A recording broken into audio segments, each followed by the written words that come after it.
It's super important to have a basic foundation in the Arabic language before you come out to Egypt. You know, don't come to Egypt to become a student. Assalamu alaikum guys, I'm back with another video. I know it's been a little while since I last posted, probably about a month, and it really doesn't even feel like that long. It feels like I just posted like a week or two ago, but the time is just blowing by super fast. Can't even believe it's been like 4 months since I've been out here, and I'm still really settling in. But yeah, it's been a while since I last posted, and the plan of course is to be a lot more consistent, especially in posting the essentials of Arabic grammar lessons as well. I actually decided to switch up the format of the videos. I actually got another series as well, an Arabic Foundation series, which I recorded all the videos for, where we go through the letters of the alphabet, recognizing them, how to pronounce them, how to write them in all of their different forms, stuff like that, inshallah. So for anyone who's interested in learning the Arabic alphabet, who's interested in brushing up on their writing ability, etc., you definitely want to tap into that.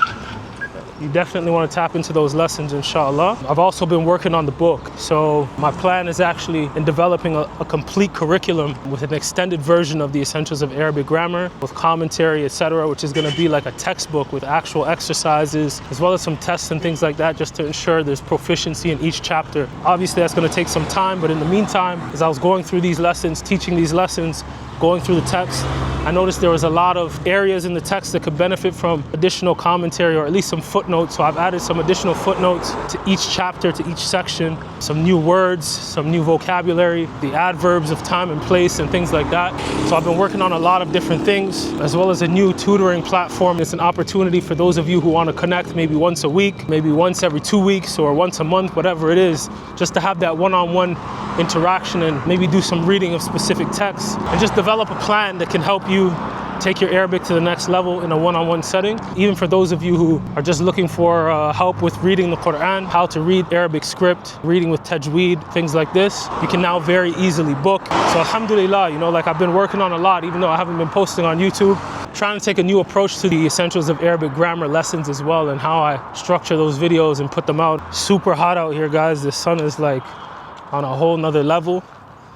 I'm slowly getting used to it, but I'm told this isn't even as hot as it gets. So I'm interested to see what that heat is like. There was actually an earthquake the other night, but I slept through it. So I didn't hear about it till the next day. But I basically just wanted to use this video as an opportunity to not only let you guys know what I've been working on and you know, the fact that I have been working behind the scenes, even though you haven't seen any videos being posted. And that inshallah, I'm about to be more consistent in my posting. But yeah, it takes work to put these videos together, to do the editing and all that stuff, as well as, you know, just balance the time between my studying and, you know, just trying to take care of real life things as well. Right now I'm on my way to a cafe to do a little bit of studying, a little bit of video editing as well, because inshallah, it's not آخر الشارع تمام. Assalamu alaikum.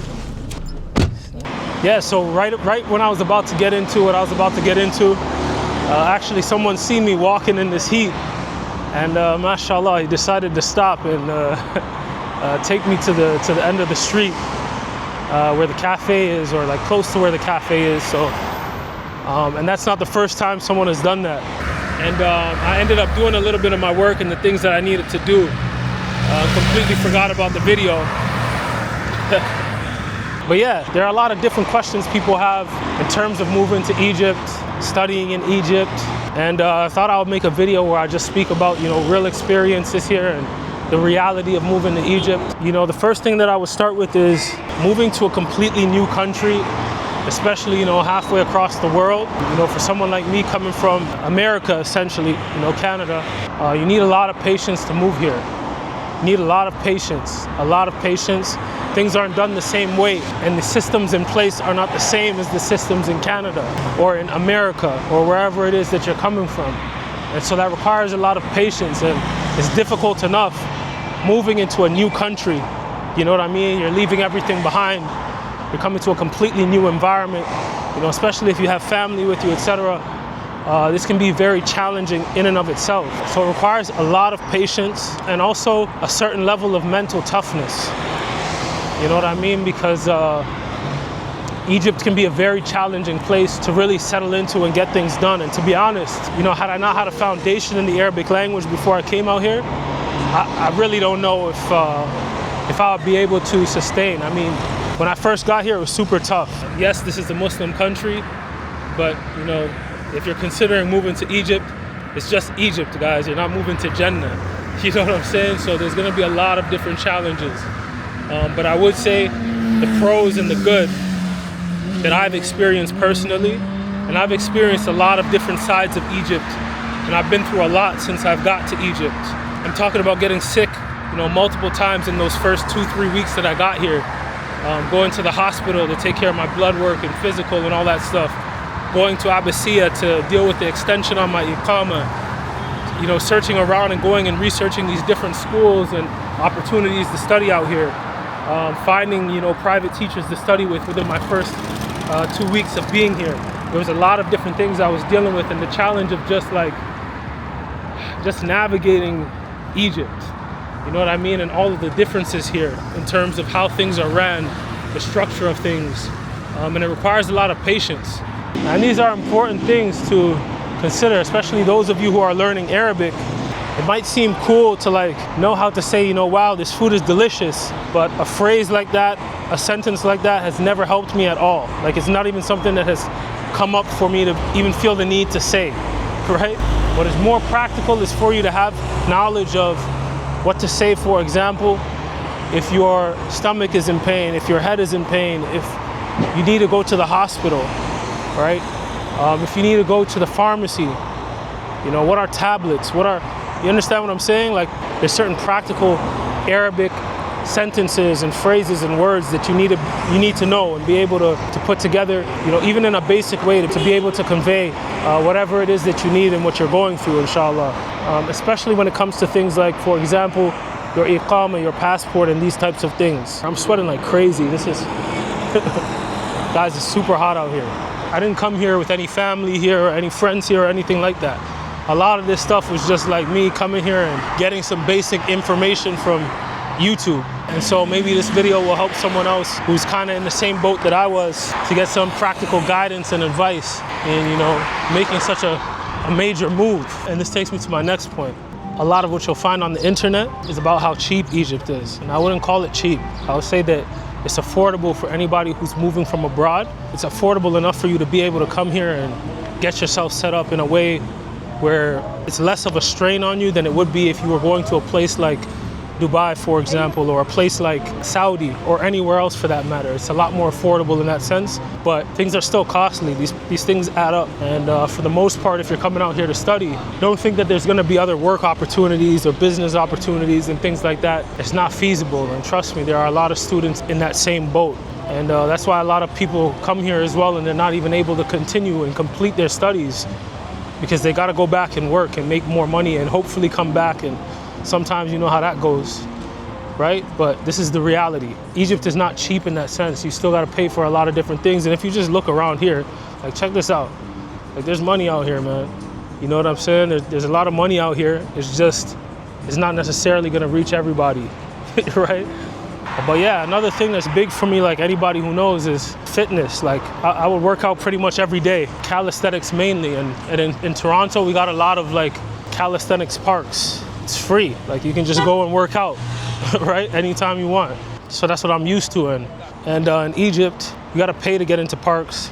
They don't have any real calisthenics parks like that. And so it really just put a damper on my regimen, you know, my fitness regimen. Even right now, to this day, I work out from home. Like, some of these gyms, their pricing is ridiculous. A good gym, their pricing can be like crazy expensive. Like, I went to a gym the other day to check it out. It was like 30,000 Egyptian pounds for the year, which is crazy. Even the food. I was on a heavily plant-based diet, and then you come out here and a lot of the food is like fried or, you know, just stuff like that. So it's definitely a huge shock and lifestyle change in that sense. And of course, like anybody who's ever moved to their own place, even just back in your hometown, like if you were in Toronto or something, I'm coming from Toronto, even just moving away from home into your own place, you know, think about all the challenges that come with that. You know what I mean? So imagine moving to a completely new country where you're leaving everything behind. You know what I'm saying? It's not an easy thing. It's not a simple thing. It comes with a lot of different challenges, and especially a country like Egypt, it comes with its own set of challenges. The language barrier, the cultural differences, especially because it's not Fusha that they speak here. They're speaking their own dialect, which is another added barrier of sorts. Like I mentioned, the fitness aspect of things for me personally, where I'm from as well, you got a lot of libraries that you can access certain things for free, go there, study and whatnot. That's not really something that I find out here. That's very common, or even just places where you can go and there's like free Wi-Fi in like your typical cafe or something. There are places like that, but it's not something common. You understand? So there are a lot of different trade-offs in that sense. One thing that stood out to me the most when I got here though, was that the Quran was everywhere. Whenever I got into an Uber, or even in the grocery store walking around, sometimes you'll be walking on the street. Like just the other day, there was a guy who was cleaning up the trash in the area, going through some of the trash cans, taking out some of the cans and the plastic and whatnot. And he was reciting the Quran to himself. One of the most beautiful recitations I've ever heard. You might be walking behind someone or someone's walking behind you that just reciting the Quran to themselves. People with the Quran sitting in their car reading Quran. People on these buses, right, just reading Quran. Hearing the adhan so frequently. I remember plenty mornings just waking up to the adhan of Fajr from the masjid close by. Opportunities to learn Quran, opportunities to learn the Arabic language, etc. You can never really miss a prayer time because you're always going to hear the adhan. There's always a masjid close by, within walking distance. I have about 3 masajid within a 3 to 5 minute walk from where my apartment is. Alhamdulillah. So there's just a blessing in that sense. And even just the sense of community here as well, in terms of like when it's Eid, in terms of when it's Ramadan, etc. Just a different vibe, a different feel. So there are trade-offs in terms of certain lifestyle aspects, but there's a lot in the way of, deen and learning. And I think that's why most people do come to Egypt, is for the purpose of learning, which is going to take me to my next point of, finances. Because in Egypt, if you're, there's a lot of people who they come here to study, and wherever you're coming from, like even for myself, I have a lot of different skills, a lot of different qualifications, a lot of practical experience at a corporate level, as well as someone who's a skilled carpenter, like working in the trades. I have a lot of experience, a lot of business acumen. So you might come here and think you're going to study and then also be able to do some work on the side, even if it's part-time, so you can sustain, maintain, take care of yourself, especially if you're coming over here with the family, take care of some of your things back home, and then also be able to like purchase your books, take care of study, travel here to there. And the reality of it is, and this is for the majority of students, there are some anomalies. There are some people out there whose parents might help them, who might be coming from communities that might be helping them, which mashallah, that's good. But the majority of students, that's not the case. And you might think that you can come out here, maybe find some work, maybe do some business, etc., while you study, to help you kind of sustain and maintain that balance. And the reality is that's just highly unlikely. That's highly unlikely. And so what you'll find is a lot of people come here and they don't actually complete their studies. They got to go back, they got to work, make money, and then come back, which is sad, but that's the reality. Unless you can find some way to get a remote job or something like that, or you have some business elsewhere, or that's bringing in some dollars. Because here also, even if you find a job here, find some work here, you're not going to be making any money really to do anything, right? So I think it's very important to make sure you have your finances in order. And of course, you're not going to be able to sustain yourself off of savings forever. That's just not practical as well. People don't really come here for the opportunities in Egypt. Even though there is money here, there are opportunities here. It's just highly unlikely that you'll be able to do that and study at the same time, or take care of certain things in the way that you would be able to with real job opportunities that bring in dollars, In Canada, for example, I don't know if this is the same in most other places like the UK, etc., but, a full work week is 40 hours. I'm trying to cross this highway. A full work week is 40 hours. Someone offered me a job for 38 hours a week, basically 6 days a week. I study in a different city from the city that I live in. So it's about 15-minute walk for me to get to a bus, and then I take 3 buses to get there, which takes about maybe 40 minutes, let's say, to get there. and then I take another 15-minute walk. So that's about an hour and 10 minutes of travel. There and back, that's about 2 hours and 20 minutes. Let's call it 2.5 hours of travel. Depending on what I'm doing each day, because each day is different, I'm actually doing lessons for about 3 to 5 hours. This doesn't include my study outside of that. So 3 to 5 hours plus that 2 hours, 2.5 hours of travel time. Let's call it anywhere from 5 to 8 hours of my day just towards travel and study. Now tack on that work. You wouldn't even have time to, read, do your revisions, take care of basic things, and really be able to focus on study. You know what I'm saying? So it's a catch-22 in that sense. And of course, there's always other opportunities, but when you're in a new place, again, I've been here for about 4 months now, and I'm still just finding my footing. There are people that I know who are involved in business that I speak to who give me a little bit of insight, but it's something that's tricky. And that being said, I think two things are very important. I'm gonna try to get across the street now. There's a lot of cars right here, so hopefully I'm gonna get to pass soon. And trust me, there are a lot of students from all over that I speak to, that I interact with, who face the same challenge. So my point is, you want to make sure you have some idea of other sources of income that you can utilize to further your study and just maintain and be able to sustain yourself, especially if you're coming over here with a family. That'll make things a lot tougher. I'd also say, you don't want to come here with this mindset that, I just get a ticket, as long as I have, a couple $100, I'll be good. It's not practical, it's not realistic. There are some anomalies who may have come here just a ticket, a couple $100, and things worked out for them. Don't think that doesn't come with some serious challenges. And that's not something that I would recommend. Apartments are a lot more expensive in Egypt now. I'm hearing a lot of different reasons for this that I don't want to put on the internet because I haven't verified myself. But I'm told that because a lot of different refugees are moving back to their countries, there are more availability of apartments now and the prices should drop. I've heard that from my landlord, but Allah knows best, I don't know. There are people who rent apartments for super cheap, but don't think that those types of apartments are going to be livable per se. And me, I come from the inner city in Toronto, so it's not like I need a whole bunch of excessive luxury to live, especially with the purpose that I came out here for. There's just certain circumstances that you don't want to be living in. You don't want to put yourself in the predicament of. And if you are willing to do that, I don't think Egypt will be the best option. There are better places to study where you can take that type of downgrade in a sense of aesthetics and living where you can just kind of like post up in a tent or whatever. But to come out here and it's challenging enough setting yourself up in a new country, especially a country like Egypt, and just dealing with everything that comes with. So I wouldn't put myself in that situation, nor would I recommend it. Before you just move out here, you definitely want to visit and experience everything that Egypt has to offer, just to make sure that it's something that aligns with your lifestyle and your aims and your goals and how you see yourself living going forward, especially in the midst of whatever it is you're trying to accomplish, whether it's business, work, or study, or you're just trying to get your foot in the door, so to speak, in terms of just completely moving to a Muslim country. I think it's something worth, checking out first and just making sure that it's something for you, because it's not for everybody and it's definitely a tough move. It requires a lot of patience. I would also say you don't want to move to Egypt or anywhere else to become a student.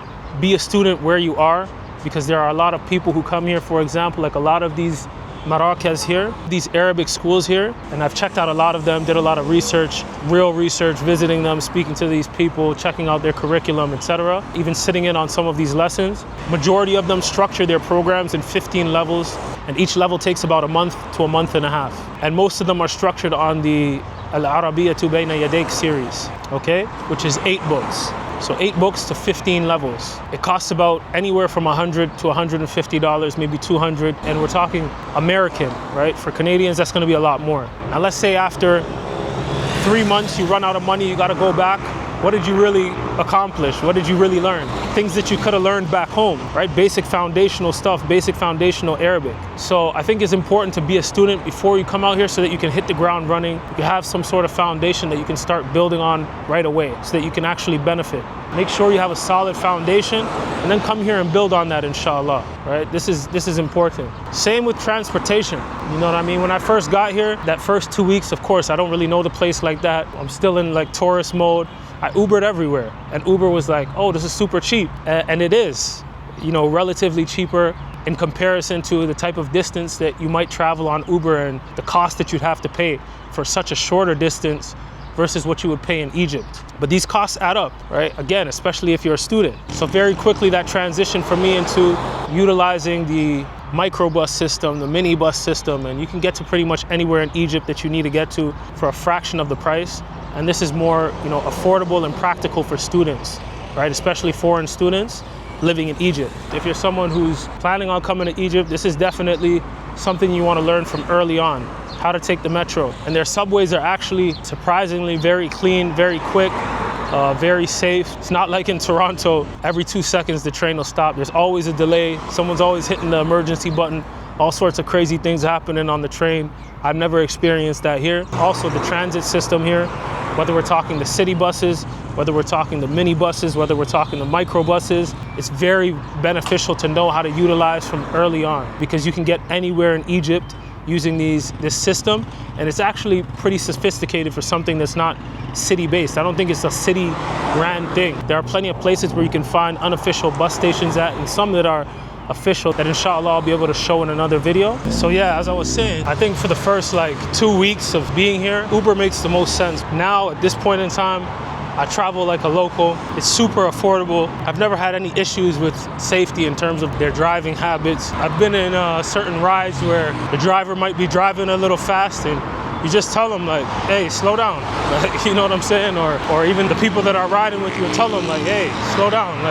It's not one of those things where, and that's rare too, that's been rare. But in terms of studying in Egypt, there are so many opportunities to learn. That's another plus, another positive about Egypt.